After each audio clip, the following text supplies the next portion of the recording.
You were terrible at this last year. It's a new year. It's a new year. It's the arrival. I came in the league, went straight for the title. Intercepted!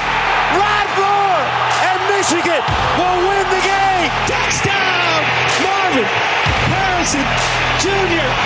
Marvelous! Hail, hail, Michigan, the champions of college football. There's nothing quite like the game. Michigan versus Ohio State. This is The Rivalry, proud to be part of the Varsity Network from Learfield and sponsored by Elevated Integrity Construction. This is The Rivalry Podcast. The defending national champion Michigan Wolverines, the aspiring national champion Ohio State Buckeyes.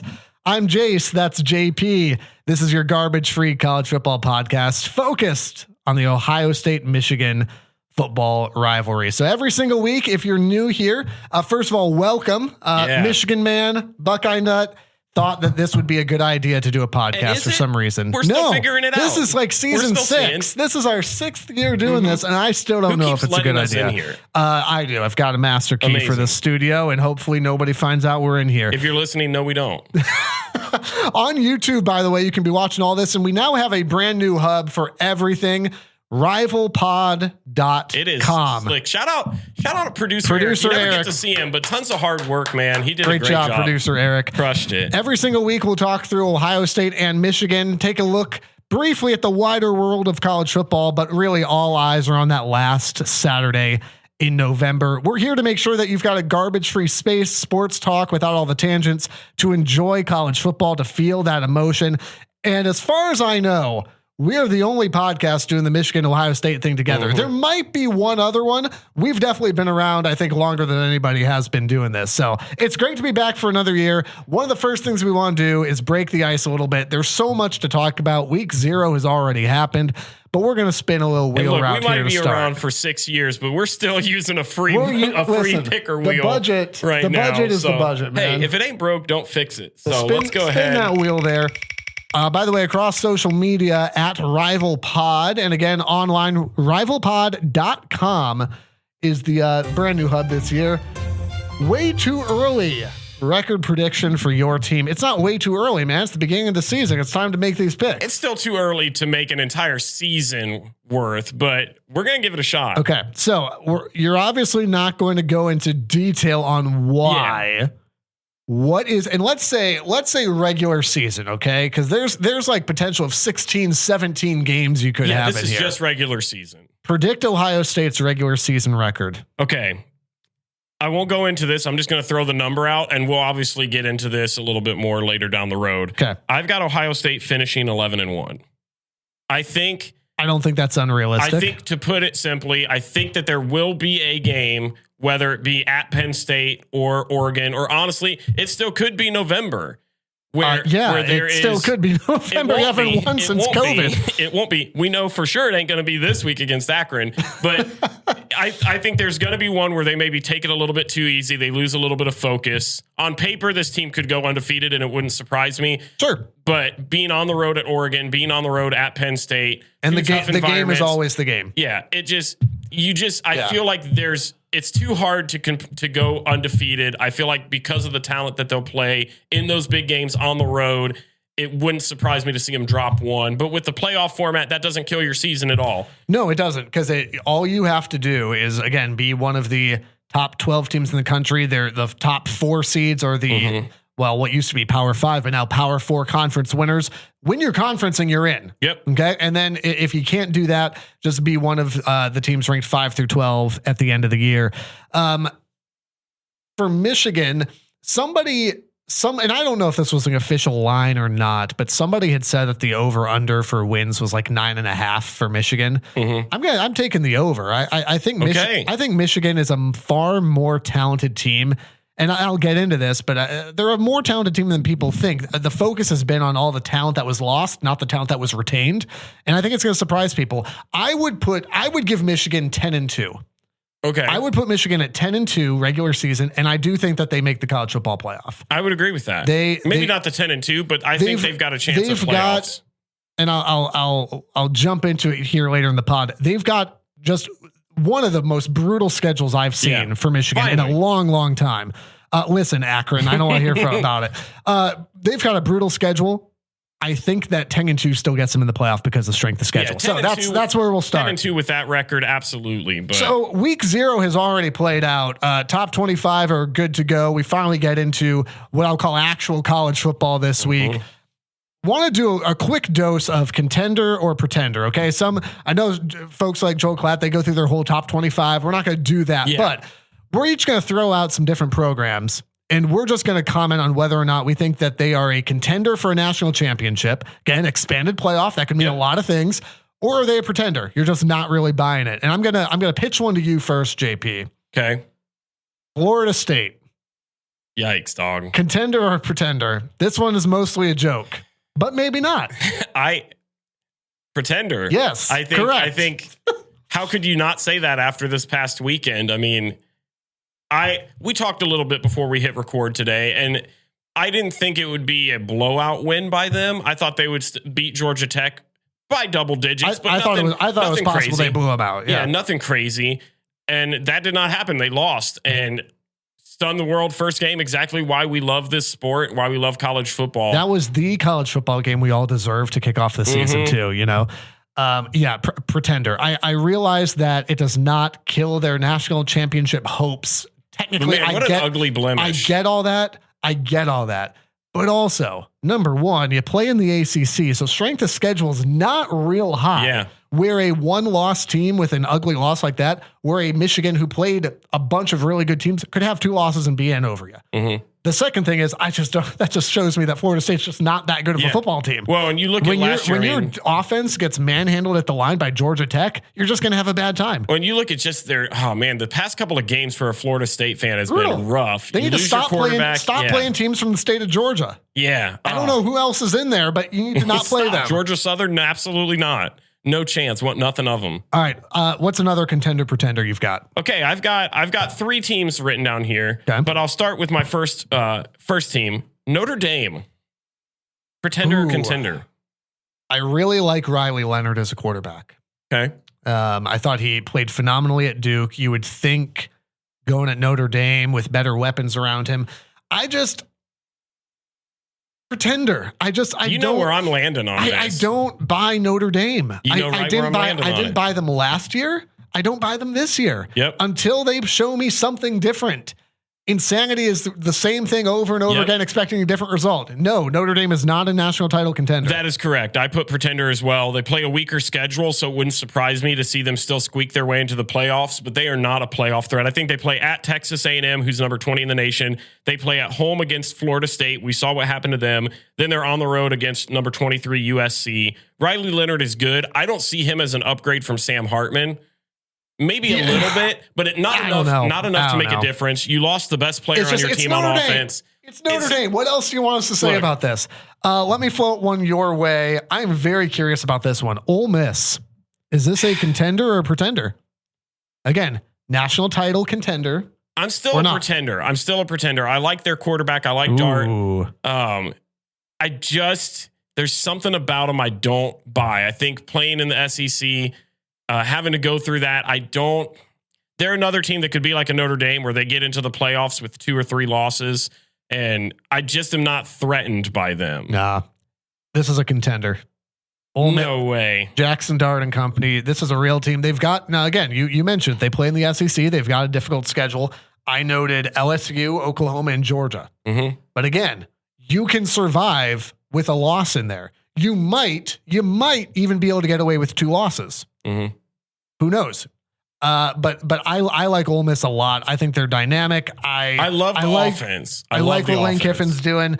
I think Ole Miss, will they win the whole thing? I don't know, but they're definitely going to contend for it. I think they make the playoffs. I won't disagree there. Which again, is that just making the playoffs to me does not actually make you a contender, which is kind of a little bit paradoxical. That's kind of the route I was going. I was looking at the top 25 and saying, who do I think will make the playoffs? And then do I think if I'm a playoff team, I'm afraid to play them? That's kind of how I played this. I would not want a piece of that offense. My next one, Penn State, going into the Big Ten. There's a lot of hype around this team, and pretender. I'm right there with you. I don't understand. I feel like every year we have this conversation around them, And Drew Aller last year was talked up so highly. The running back duo of Singleton and Katron Allen are always hyped up.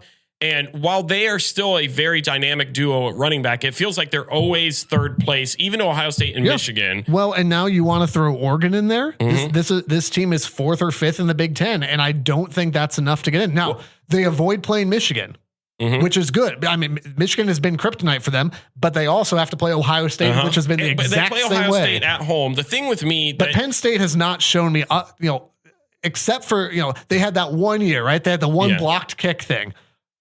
Outside of that, they have not shown me that they know how to beat Michigan or Ohio State in recent memory. James Franklin has found ways to lose games. Good old Frames Janklin. Drew Aller, with all the talent that he seems to have, just has not compiled it in a big game. And I just, until he does that, you gotta show team will not make a thing. You got to show us, man. Yeah, I think if it's not this year, they've got one more year. Drew Aller's a junior. Katron and Singleton are both juniors, which is great. You have your most talented players still could have a year left to come back and run it back. You've got to prove something here. Let me throw out one more for you. Okay. There's a reason why I'm throwing this one out. Iowa. Stop it. Is that a national title contender or a pretender? Iowa will not even be in the top 25 by season's end. Correct. However, actually, you're not correct. I am correct. You're not correct. No. You're not correct. Here's why I bring up Iowa, because we used to do this thing on the podcast called Dumbest Tweet of the Week. If we were still doing that, Brett McMurphy would have it. Okay, what did he say? He put Iowa along with Texas State in the college football playoff. I did see this. Now, here's it. By the way, he put Michigan in the ReliaQuest Bowl. So, okay. Here's why he's doing it and why I bring this up. Iowa is a fine football team. They're never great. Rarely. They had 1 year. They are rarely great. They're not usually bad. They are very much Kirk Ferentz, right? Just kind of, that's a great way to describe it. We're here.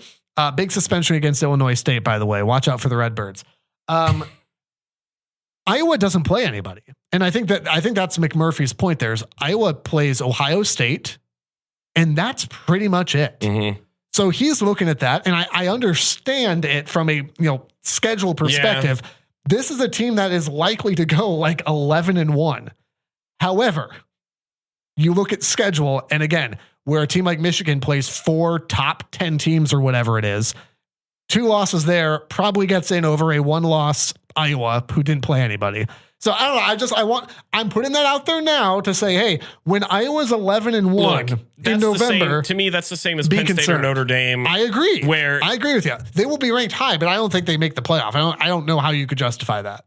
No. If I see Iowa making the playoffs this year, I'm putting my second string in. Oh, goodness. And running it with them. Devin Brown, get on the field. Do you have one more for me? I had Ohio State, but I know your thoughts on that. Contender. Thank you. That's all I mean. I just wanted it on camera. I just wanted it on camera. All right. So talk to me about Ohio State then. Talk to me about obviously Akron's coming up, but kind of what's general. Whether you're an Ohio State fan who's like, hey, I'm trying to kind of get up to speed right now. Maybe you're a Michigan fan going, hey, like what? Because again, we've got eyes on each other all throughout the season, throughout the offseason. Yep. What's the state of Ohio State, and what's that mean for this weekend? Yeah, I think overall, this in my 33 years of being a fan of Ohio State might be the most hyped up team that I've ever heard of. The hype around them is real. They got a lot of talent through the transfer portal that I think is really going to help improve. You got Caleb Downs, the transfer from Alabama, that is talked about as a massive talent at the safety. You have obviously the highly recruited wide receiver Jeremiah Smith that's going to come in, that people are already hyping him up as the best wide receiver in OSU history and showing his amazing. I mean, the dude's just an athletic freak. And so they're talking about him as a true freshman coming in and starting right away. You got Quinshon Judkins, the running back transfer from Ole Miss, who's coming in, who is an absolute stud for Ole Miss. Then you have what I think I'm the most interested in Will Howard, the transfer from Kansas State. That is the question, is it not? I don't think it's a question. I think it's setting an expectation. So for me, I like the pickup. I think if you ask me, is it an upgrade from Kyle McCord? Absolutely. And it's a no-brainer. I don't think that I would debate that at all. I don't think there's any justification for you to say Kyle McCord is a better quarterback than Will Howard. I think it's a clear upgrade. But in the same token, it would not surprise me if passing-wise, the stats looked similar. Mm-hmm. I think going into the season, if you're expecting Will Howard to go out there and look like what CJ was doing, it's not going to happen. Here's the difference that you're going to see between last year at the quarterback position and this year. Last year I had Kyle McCord, who still threw like 26 touchdowns and like 5 or 6, maybe I think it was 7 interceptions, had some yardage. He was one of the top quarterbacks in the Big Ten. At least 2. He was going to go ahead. I'm going to ignore that. He's going to go through and he's going to have himself some ball games. Where you're going to see the difference in is the ability to run the ball. Will Howard much faster. He has the ability to scramble and pick up yards on the ground. And then where I think is going to make the biggest difference is just the mentality. Will Howard has been a starter for Kansas State. He's been on the field. He's led the program. He's been a captain. He's got the accolades to back it up. And I think you're going to see that when it comes time for a crucial moment of the game, when it comes time for him to really step up and be the leader, the quarterback that you need leading your team. Will Howard is much more experienced than Kyle McCord was. And you saw that with Kyle McCord a handful of times. So Ohio State, one of the most talented rosters in the country. I think there's a lot of hype going on around them. I'm excited to see the duo of Travion and Quinshawn. I'm actually really excited to see the wide receivers. I feel like last year with Ibuka missing time, I'm ready to see him come back. I'm ready to see G. Scott get a little bit of time at tight end. I'm excited to see Carnell Tate go on the field and play a little bit more. Jeremiah Smith, I'm excited to see. And plus, they just return a lot on defense. It was already a loaded defense last year, one of the best in the nation. They returned essentially everybody, trying to reload the clip. And so, to me, this team is super talented. I'm very excited. I can't wait to see him play Akron. Here's the big thing for me, and I'm gonna focus on the quarterback position. Is I agree it's an upgrade from Kyle McCord. Yeah, I don't think there's a debate.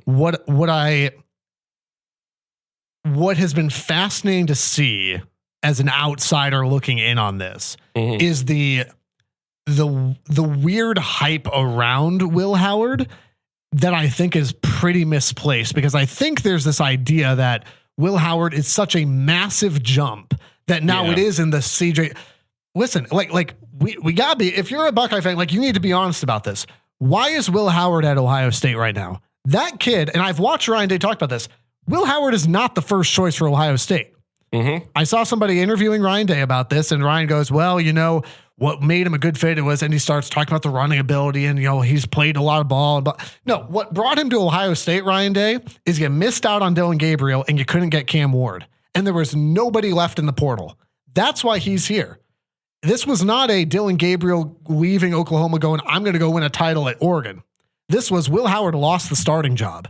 So that doesn't mean that it's not an upgrade from where McCord was, but it does mean you have to be honest if you're a Buckeye and go, this is a guy who did not win the starting job and is now transferring in. Yeah, so temper those expectations a bit. I think some of it, I agree with you and I disagree with you in some sense, because I think there is a misplaced expectation with him that he is this like CJ Stroud level guy. I think part of the hype around it is last year, the biggest thing that prevented Ohio State from competing for a national championship was the quarterback position. No, it wasn't. I think so. The biggest issue was your offensive line, which was not fixed in the offseason. The biggest thing to me was Kyle McCord. I think when he had good days, he had good days, but we saw numerous games last year. Penn State, Notre Dame, honestly, obviously Michigan, 3 crucial games where, I mean, his play was sloppy. And so I think in my mind, the expectation is so high. People are so excited about Will Howard because they know that they're not going to get that again. It's something fresh, right? So it's something fresh. New. They knew that position desperately needed a change despite what Kyle McCord did last year. So it is misplaced in the sense of, should he be hyped up as a Heisman, which I've seen people say he's going to be in the Heisman race. That will not happen. But you need somebody serviceable. Can he go out there, and would it surprise me if Will Howard goes 34, 35 touchdowns, 7 or 8 interceptions, 3,000 something yards? No, wouldn't surprise me if he had a phenomenal season. Here's a comparison for you, and you're going to hate it. No, don't even say it. Will Howard and Alex Orji are not that far off. What do you have over there? Because, you know, and we'll get to Michigan here in a second, but Michigan's biggest question mark coming into the season is obviously the quarterback position with JJ McCarthy going to the NFL. again, is it even going to be Orji? We'll get to that. But Alex Orji, he's not going to be. Will Howard's going to be a more prolific passer than Orji is going to be. Mm-hmm. Alex Orji is going to be a much more prolific runner than Will Howard's going to be. I would agree with that. But they can both do both. One is a little bit better of a passer. One's a little bit better of a runner. But the question mark. So what I'm saying is, for all the talk about the question mark around Michigan's quarterback piece, I don't think the question marks are all that different from what Ohio State's getting here either. But here's what you're missing is the experience part of it. Because Alex Orji has taken a handful of snaps in his time at Michigan. And it wasn't until I think like 2022 was the time that he first took any snaps for the team in an actual game. Whereas Will Howard has numerous seasons going in. I don't disagree that running wise, I would say they're similar. I would give Orji obviously the nod over that. I'm just saying they're both dual threat quarterbacks who one is a little bit better here, one's a little better here. They're both question marks. And yeah, you have experience. But again, that's where it's important to remember. He lost the starting job at Kansas State, and that's why he's at Ohio State. And we can't lose sight of that in the hype. I think before we go on to discussing Akron, one last thing. I'm so excited to discuss Akron about Will Howard. Yeah. If your expectations are like we've been saying, and you think he's going to go out there and throw 30 plus touchdowns or whatever, you've also got to remember Ohio State now has two of the best running backs in the nation. In Travion and Quinshon. They absolutely do. It would not surprise me to see them tone down the passing because they don't have to pass. And so you might see a dip in numbers that way.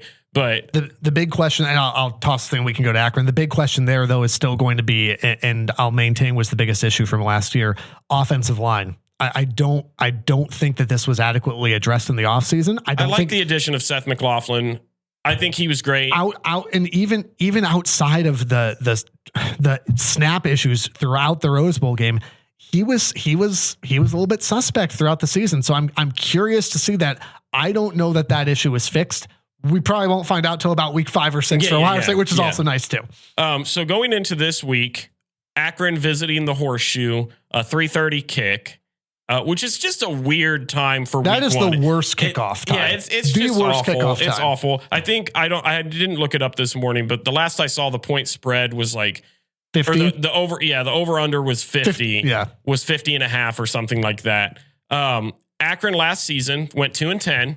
Not great. They lost their starting quarterback, their leading running back, and their leading receiver in an Artie Butt team. It ain't gonna be pretty.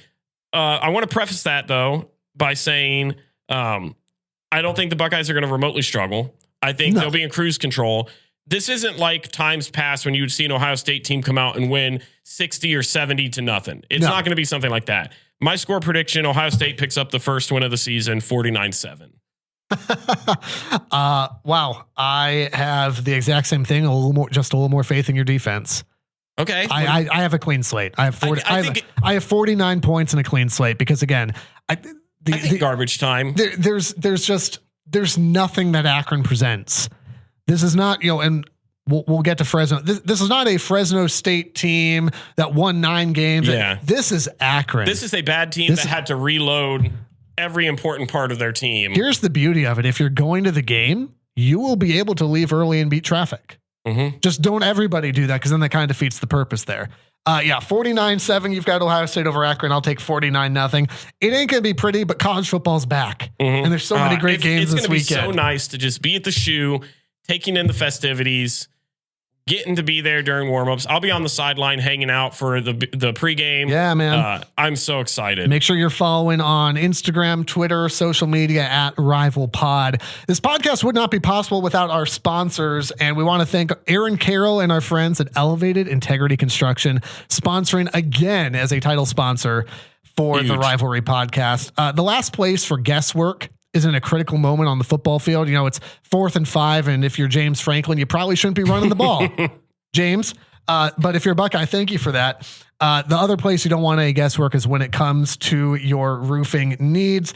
The beautiful thing about Elevated Integrity Construction is they treat every customer with precision, no fumbles, whatever the building project is, they can get it done right. Go with the folks with integrity in their name, elevatedintegrity.com. We also want to say thank you because the Rivalry podcast this year is part of the Varsity Network. Yeah, man. Varsity Network powered by Learfield. So glad to be part of their network this year. The Varsity Network app is free to download in the App Store or Google Play Store. They've got live college football games and podcasts just like this one. Customize your search for your favorite school, and you can find content just like this.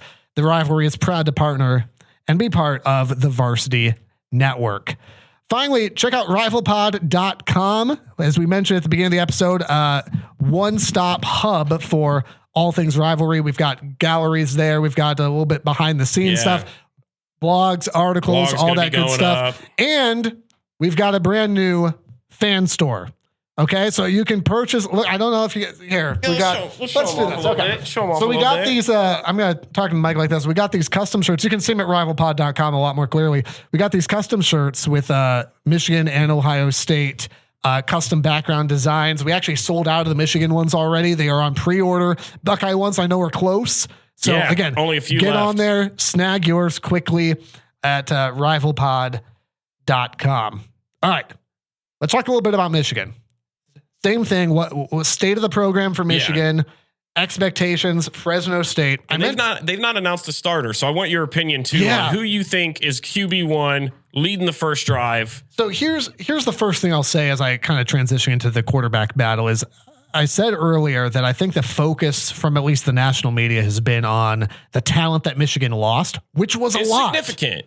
But I want to focus mostly on the talent that was returned. On the offense, it's a lot more limited. A lot of folks on the offense went, obviously, the Blake Corums, the J.J. McCarthy's, the Cornelius Johnsons, the Roman Wilsons. Yeah. Donovan Edwards is still back. Colston Loveland's still back. Those are two massive pieces. We've seen a lot of folks talking about that Colston Loveland as a tight end will probably be the leading receiver for Michigan. I think that's a no-brainer. And I don't know why he wouldn't. Like this guy, for even from his freshman year, he's now a junior, showed NFL level talent. Mm-hmm. He's going to go high. Okay. He's going to go high in the draft in 25. But Donovan Edwards, Colston Loveland, guys who played a little bit more. Samaj Morgan wasn't an every down starter, but got in there, made a lot of really nice plays. Tyler Morris had a nice touchdown run in the Rose Bowl. He's going to be featured very prominently in the wide receiver game. On the defense, though, is where Michigan actually returns probably a lot more than people think. You've got Derek Moore still there, Kenneth Grant, Mason Graham, both guys will be top 10 picks in the 25 draft. Josiah Stewart still there. Quentin Johnson, Will Johnson, talk about maybe a top 5 pick in the draft. Ernest Hausman, Makari Page, Rod Moore, of course, injured, but is back. Michigan's got probably the best defensive line in the country and one of, if not the best secondary. They are right in there. When you talk about national defenses, Ohio State, Georgia, Michigan, it's the Spider-Man meme. Okay. Yeah, these are all phenomenal defenses. And that's a win for a Michigan team that does have questions on offense because that defense will give them a chance to win every single football game that they play. You asked about the quarterback battle. This is obviously who's QB1. This is obviously the big question. I think it's probably Alex Orji. It's got to be. So here's from the folks that are a little bit more on the ground, the insiders, that are able to do this stuff from Ann Arbor day in, day out. It sounds like a lot of the Jim Harbaugh, we're not going to tell you anything till you'll know when you find out sort of stuff. Yeah. But it seems like Alex Orji is the guy. However, Davis Warren has also been rumored to be not that far behind or to be in a neck and neck heat with Orji. So here's what that means. For Fresno State, it probably means you're going to see a dual quarterback system. You are, especially against an inferior opponent. We'll get to that in a second. You are likely to see, I think Alex Orji is going to be taking the first snaps, first drive of the game. Davis Warren's going to get his time as well. And I don't know whether or not it's truly going to be a quarterback battle the way we saw McCarthy and McNamara, as much as, for one thing, it's giving maybe Warren a chance to earn himself a little bit more play time. But I think Orji is going to be the guy. I think they know that. I also think that they're kind of playing the cards close to their chest because Texas comes in week 2. Yeah. And you want to be able to have those you want to be able to have that element of surprise there where you're not sure. I don't know, man. You may see this the whole season. Who's to say? I don't know. You better hope not. But if you're saying, hey, who's QB1? It's Alex Orji, but expect a lot of Davis Warren in there too. I didn't think about that, but it wouldn't surprise me at all. To me, just from the time at least for the first week. Yeah, the time that we spent at the spring game, to me, Alex Orji was the clear number one guy. And Davis Warren, to be fair, looked good. He looked fine, but I think you could just tell there was a difference between their play style. I think Alex Orji gives you a more dynamic offense and an offense that already is a big question mark. And so to me, it's got to be Alex Orji, but Fresno State's a great game for you to run to see what you get. And what you're going to want from Orji, obviously, and I made the comparison to Will Howard for a reason. The running game is not going to be an issue. Like, that's the threat that Orji brings. Mm-hmm. The passing game, though, obviously, if you're playing quarterback, you have to be consistent. You have to be accurate. And Sharon Moore has done a phenomenal job. Obviously, this is the stuff you would expect him to say, but hey, who wins the quarterback battle? You make plays, you take care of the football. Okay. Like you are not going to have a JJ McCarthy type step in here. Okay. This is the CJ Stroud problem, right? From last year. You don't have to. Alex Orji will not be JJ McCarthy. Jaden Davis might be, but it's not his time yet. So for right now, I would expect Alex Orji, Davis Warren. I remain a big Tuttle guy. I like Tuttles. Don't you get him? But it sounds like is he just an assistant coach at this point? It sounds like he's about third down on the depth chart. He's been around for so long. I liked the safety of it, but also, these are guys, the coaches, the coordinators, the quarterback coaches. These are guys that are in there day in, day out. I'm going to let them make the call. So expect smart. Alex Orji and Davis Warren against Fresno State. Outside of Fresno State, by the way, this schedule for Michigan is brutal. Yeah, week 2, Texas. They play Oregon. As they're ranked right now, Michigan plays number 2 Ohio State, number 3 Oregon, number 4 Texas, and also USC.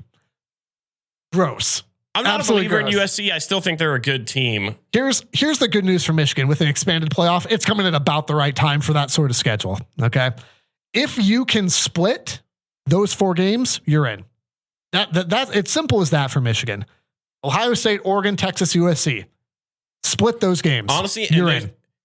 This is a good thing for Michigan. Texas, I saw, already lost their first 1 and 2 guys on the running back depth chart to injury. Now, Blue played a decent amount last year. He actually looked very good in the playoff semifinal, so I don't think they're going to suffer much there. However, it's a change. It's a change you weren't expecting. For Michigan, I really don't think it matters who. Obviously, it matters because you want to beat Ohio State. But from a playoff perspective, I don't think it matters which 2 you win, which 2 you lose of those 4. If you can split Ohio State, Oregon, Texas, USC, I think you're in.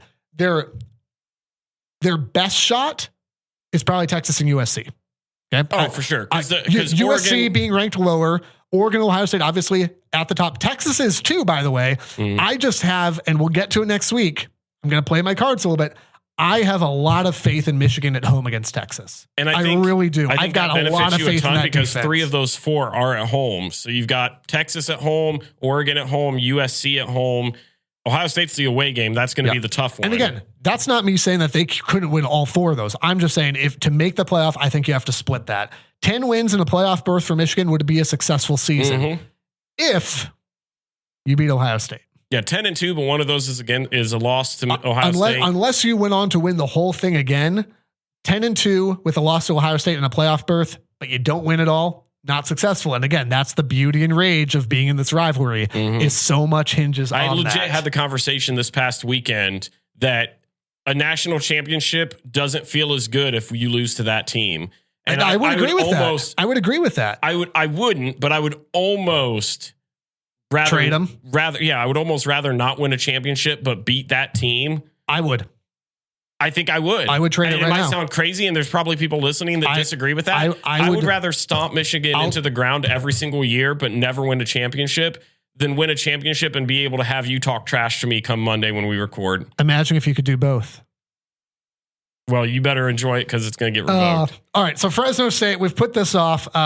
Fresno State this is one of the best not good teams in America. Yeah, 9-4 last year. They bring their quarterback, running back. A majority of people are back. Mikey Keene was a 3,000-yard passer last year, just about there. They are a Mountain West contender. They bring back a good amount of players, but they've got a really bad offensive line. Well, and they've got a really bad offensive line. For me, the thing that really is going to make a difference, I mean, this team last year on defense allowed about 160 something yards on the ground, and that's Michigan's strength this year. That's literally the one part. You're going to see a lot of Khalil Mullings and Donovan Edwards on Saturday. I was going to say that and Alex Orji. I think that's the thing that's really, it's helped you last year with McCarthy is his ability to run. Yep. And that's the beneficial thing with having an Alex Orji behind center is he's a better runner. To run the RPO where it's like either this ginormous mountain of a man keeps it or Donovan Edwards and either of them. Linebacker of a quarterback. And either of them behind one of the best offensive lines still in college football. Yeah. I think you're going to see a lot of that. I just don't see much improvement on that for Fresno State. No. And even on the offensive side, we'll take Mikey Keene into consideration. He's a good quarterback. Again, this is one of the best defenses in the country. And it's at home. This is Will Johnson roaming back there. You don't want any piece of that. It's under the lights. The crowd's going to be into it coming back from a championship. Now, I don't know because these games are so hard to predict because again, this is not Michigan fans, especially. You need to hear that this is not an Akron level team. This is a 9 or 10 win football team, but still Michigan should roll this one. So what's your score prediction? I don't know if it's going to be annoying at the half or if it's going to already be over. Because the over under is what, like 20, 21 or something like that. It says it's 3 scores. Michigan should and will, I think, pull away from this. I couldn't tell you if it's over from the get-go. I have a feeling it might be annoying at the half and everyone's going to freak out and then they'll go, oh, wow, Jace, you were right. We should have just chilled. 34-3. Our score predictions are weirdly close. Are you close on that? I have 34-10.